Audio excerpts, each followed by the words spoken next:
Happy Monday, everybody. I'm glad you could join me for this 5th episode of the Southern Conservative Podcast. My name is Ty. We have a lot to get to today. I want to begin with the follow-up on the Trump-Russia dossier scandal. There were huge developments reported on Friday about classified documents provided by the Department of Justice to the House Intelligence Committee concerning the dossier, and they show extensive FISA abuse related to the Trump investigation. Sarah Carter published an explosive report concerning what different congressmen had to say about this classified report that was given to the House Intelligence Committee. And the committee recently made this report available to all House members to look at.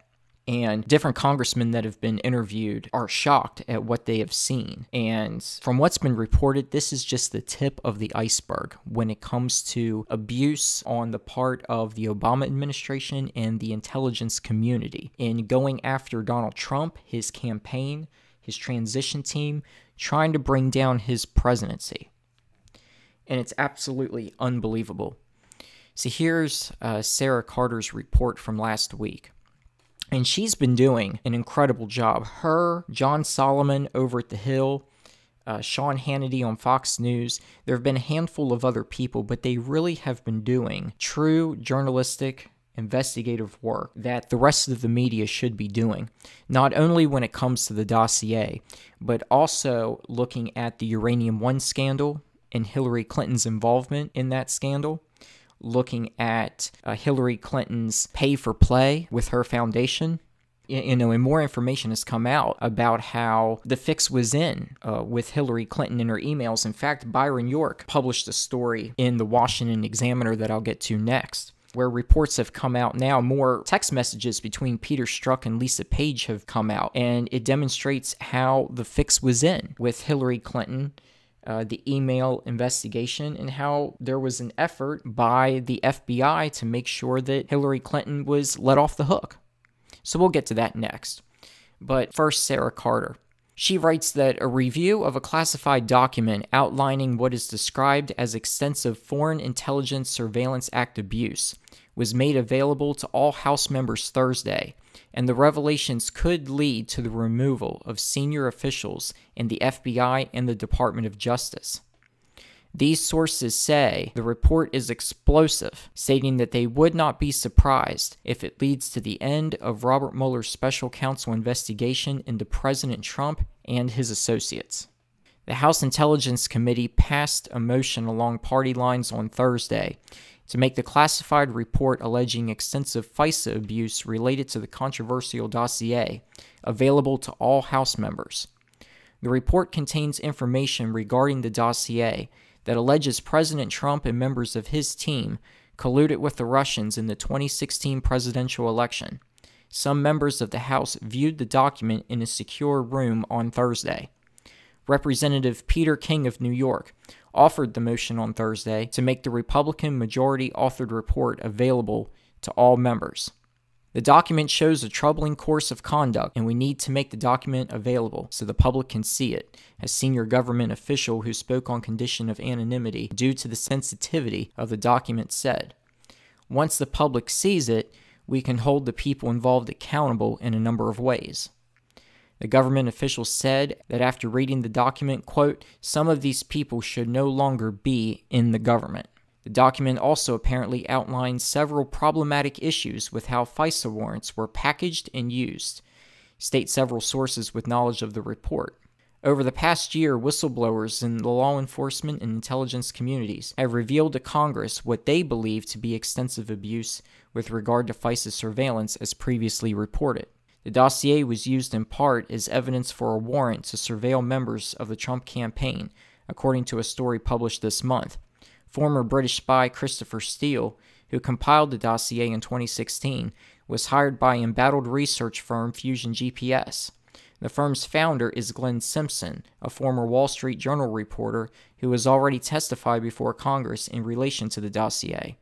In October, the Washington Post revealed for the first time that it was the Hillary Clinton campaign and the DNC that financed Fusion GPS. Now, folks, let's combine this with all the other things that we know. Peter Strzok and Lisa Page's text messages, and again, we'll get into more of their text messages a little later on, show a possible coordinated attempt with Andrew McCabe to form an insurance policy in the event Trump won the election in 2016. The FBI used the dossier in part to get a FISA warrant to spy on Trump's campaign and transition team. Glenn Simpson, remember he's the one that co-founded Fusion GPS, reveals that he could not confirm anything in the dossier, but said that the FBI believed Christopher Steele's work because there was a source inside the Trump circle that could corroborate some of the information in the dossier. Simpson said he later misspoke and that the person he was referring to was actually George Papadopoulos, a volunteer in the Trump campaign, who supposedly revealed to an ambassador at a bar in London that he knew the Russians had gotten a hold of Hillary Clinton's emails. He got this information from a London professor, and the ambassador then relays the information to the Australian government, who then makes the information available to the FBI. So when you put all that together, folks, it amounts to fourth-hand hearsay, and that would never hold up in court. Now, it's been reported that an FBI agent talked to Christopher Steele about the Trump-Russia investigation, and there are conflicting reports as to whether the FBI paid Christopher Steele to confirm the dossier, and the payment could have been as high as $50,000. And we know that Glenn Simpson talked to Bruce Orr, who used to be the Associate Deputy Attorney General in the FBI. And his wife, Nellie Orr, works for Fusion GPS. Christopher Steele also talked to Bruce Orr. As far as the classified information given to the House Intelligence Committee, Rod Rosenstein talked to Paul Ryan to try and stop the Intelligence Committee from receiving documents related to the dossier. He wanted Paul Ryan to withdraw the demand that the House receive the information, and Paul Ryan more or less told Rosenstein to go pound sand. Now you put all of that together, and it seems that top officials at the DOJ, the FBI, and people in the Hillary campaign and the DNC coordinated together to stop Trump and to try to bring down his presidency, and they did it by weaponizing the FBI to conduct domestic spying on Donald Trump's campaign and his transition team. It's absolutely amazing, folks. Sarah Carter goes on to say, congressional members are hopeful that the classified information will be declassified and released to the public, and all indications show that that's what's going to happen. We probably will get this stuff released by the end of the month, stated a congressional member who asked not to be named. But the government official who viewed the document said it would be tough for a lot of people to see this, especially the media, which has been attempting to de-emphasize the dossier. It's going to punch a hole in their collusion narrative. The House vote to make the report available to all members is a major step in exposing the long-guarded classified documents obtained by the House Intelligence Committee over the past year. It allows members of the House to view the report and could quickly lead to a motion to declassify the report to the public, numerous House members told this reporter.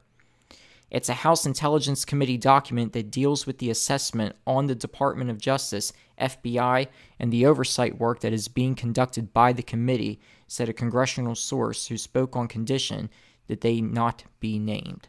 So this is huge, folks. This is huge. And if congressional members are shocked, what do you think the public's going to think? Now, all indications are that the House Intelligence Committee will vote, they say by the end of the month, to declassify this information to get it released to the public. Now, before that can happen, Donald Trump has to approve of it. And all indications show that Donald Trump is absolutely going to sign off on it. Because he wants this investigation to be over with, the special counsel investigation. And if what's in this report that the House saw is enough to possibly bring down the whole investigation, whose underpinnings are based on this dossier and a FISA warrant that was obtained in part because of the dossier, well, of course Donald Trump's going to be for it. And so it'll be interesting, future developments of this, and we'll have to see what happens. Now, Byron York has an interesting story, as I said earlier, at the Washington Examiner. And we got more text messages from Peter Strzok and his lover, Lisa Page. And these text messages reveal that the fix was in when it came to getting Hillary Clinton off the hook for her mishandling of classified information, classified emails while she was Secretary of State, and then after she was Secretary of State, taking that those classified emails keeping them and storing them on a homebrewed server at her house in Chappaqua, New York. But there was also something else disturbing that was revealed yesterday, and it has to deal with missing text messages. So here's what Byron York has to say. Investigators in both House and Senate were stunned late Friday, receiving a batch of newly released texts between FBI officials Peter Strzok and Lisa Page. They also received notice from the Bureau that the FBI failed to preserve Strzok-Page messages from December 14, 2016 through May 17, 2017. We're talking 5 months worth of text messages that have been lost, supposedly according to the FBI. Now, there are a lot of people, it seems, out there who have trouble keeping government records. Hillary Clinton destroyed 33,000 personal emails, which was more than the 30,000 emails that she said were work-related that she supposedly had. And it makes you wonder why less than half of her emails were work-related when it was supposed to be a device that she used because she was head of the State Department. Maybe some of those personal emails were really work-related emails. Maybe they had to deal with the foundation and the Clinton Global Initiative. Maybe they had to deal with Uranium One. Maybe they had to deal with Russia. Then you've got Jim Comey, who keeps memos with him after he leaves the FBI, and he releases one of those memos to a professor at Columbia Law School, who in turn releases the memo to the press. Now, given the amount of texting that went on between Strzok and Page, who were having an extramarital affair, that probably meant thousands of missing documents, according to Byron York. A number of critical events in the Trump-Russia affair occurred between December 2016 and May 2017, including conversations between Trump National Security Advisor Michael Flynn and Russian Ambassador Sergei Kislyak. Now remember, this is what brought down Michael Flynn early in Trump's presidency. The completion and publication of the intelligence community assessment of Russian interference in the 2016 election. Now that report, folks, we still don't know exactly what the Russians did to undermine the election. We don't know if Russia sent John Podesta's emails to WikiLeaks. Julian Assange says there were no state actors involved. We know that vote tally machines were not hacked. We know that votes were not changed. And in fact, Michael Rogers, who's the NSA director, testified that he only had moderate confidence in the claim that the Russian government aspired to help President-elect Trump's election chances when possible by discrediting Secretary Clinton and publicly contrasting her unfavorably to him. The intelligence report is up for debate. In fact, some of the intelligence members are part of the dossier scandal, like Peter Strzok, who at one point was Deputy Assistant Director of the Counterintelligence Division. Makes you wonder if he had a role to play in that report that came out there toward the end of Obama's administration and the beginning of Trump's administration. The briefing in which FBI Director James Comey told President-elect Donald Trump about the Trump dossier, that's one of the events that happened during the course of time when these text messages were not being stored. The president's inauguration, the nomination and confirmation of new Justice Department leadership, which I'm sure, looking back on it, if Trump had to do it all over again, he would. I'm sure he would not have appointed Jeff Sessions. Well, maybe he would have. I mean, Sessions seems willing to be strong on immigration. But he absolutely would never have appointed Rod Rosenstein to be the Deputy Attorney General, because he chose his longtime buddy Robert Mueller to be the special counsel to look into possible Trump-Russia collusion.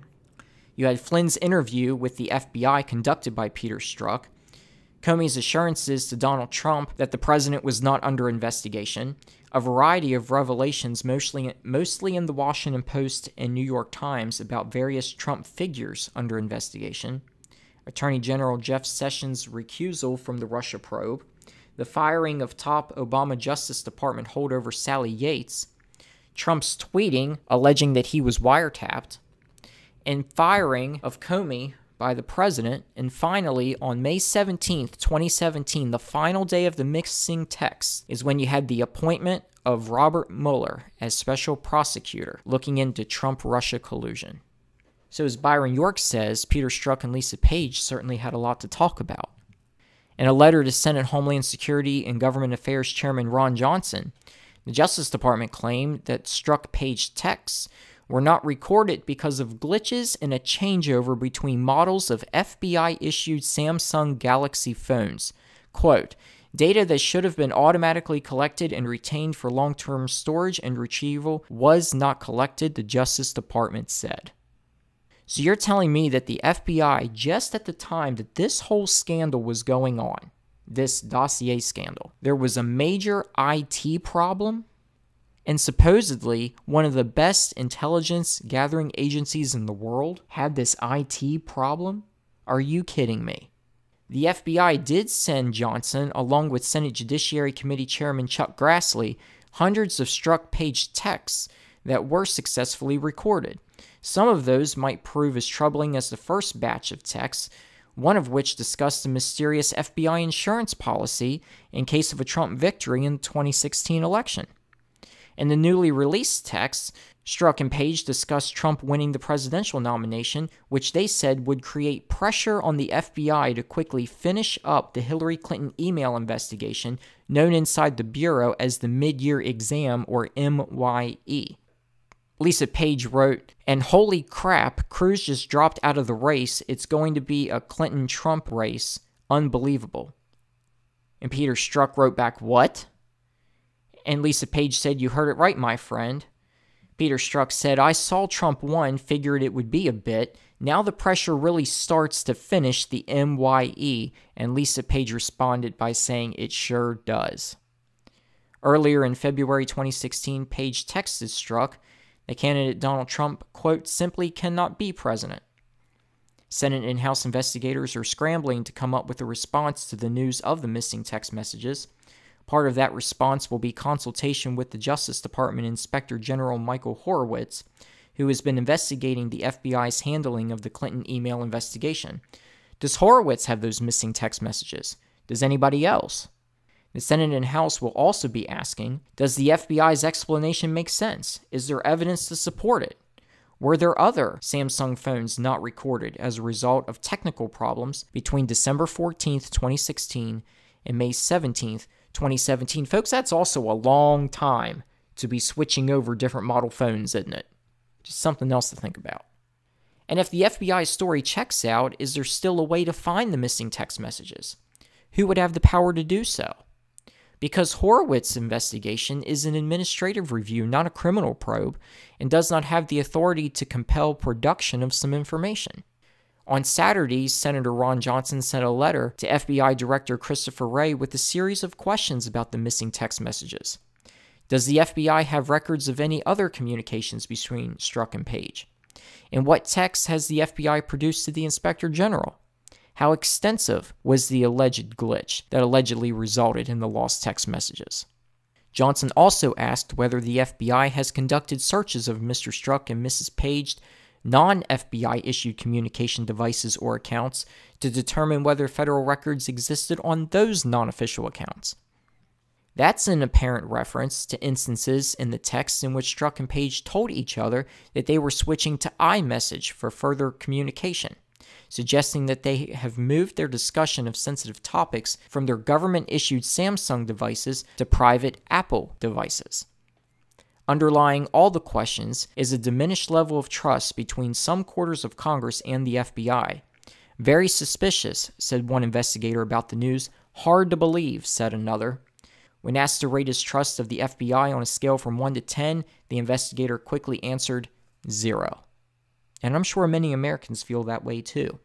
Besides getting to the bottom of this scandal, folks, and prosecuting some people for their involvement in the spying on Trump, when the basis of the spying was based on this fake, phony, salacious, Russian propaganda-filled dossier, the reputation of the FBI needs to be restored.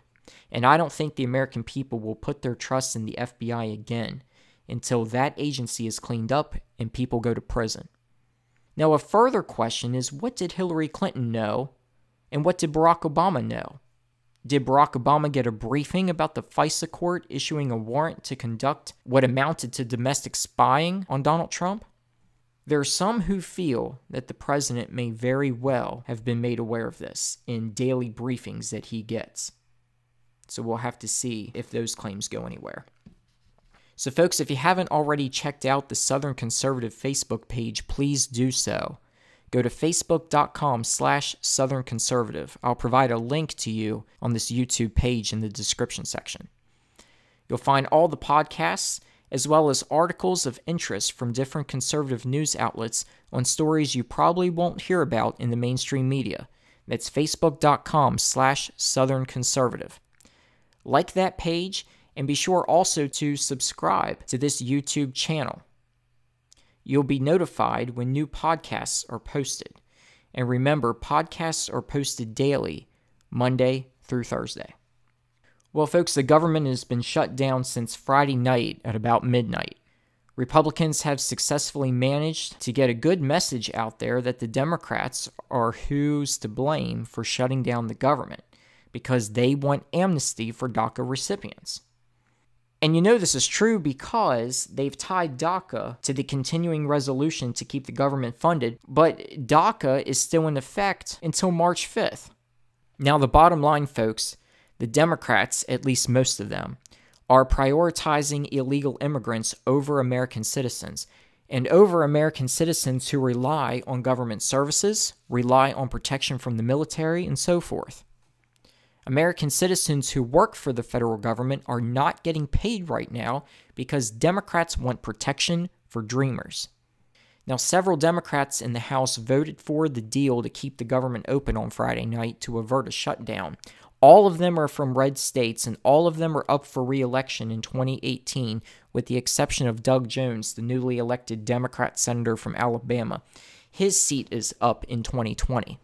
But you've got Heidi Heitkamp from North Dakota, Joe Manchin from West Virginia, Joe Donnelly from Indiana, and Claire McCaskill from Missouri. I think she was the biggest surprise of all, who went ahead and voted for the continuing resolution.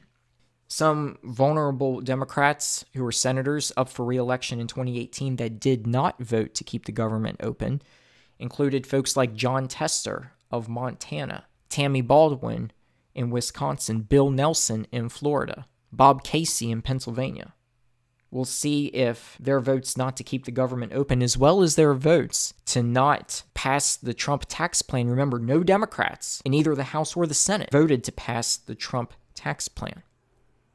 So we'll see how that impacts their chances of being reelected in 2018. Now, there were several Republicans who voted against the continuing resolution for several reasons. You had Mitch McConnell from Kentucky. Now, he voted against it so he can bring this back up at a later date to get it passed, to keep the government open. You've got Lindsey Graham of South Carolina and Jeff Flake of Arizona. Both are two big pro-amnesty Republicans. And let me tell you, folks, living here in South Carolina, I've been very irritated over the past year with Lindsey Graham.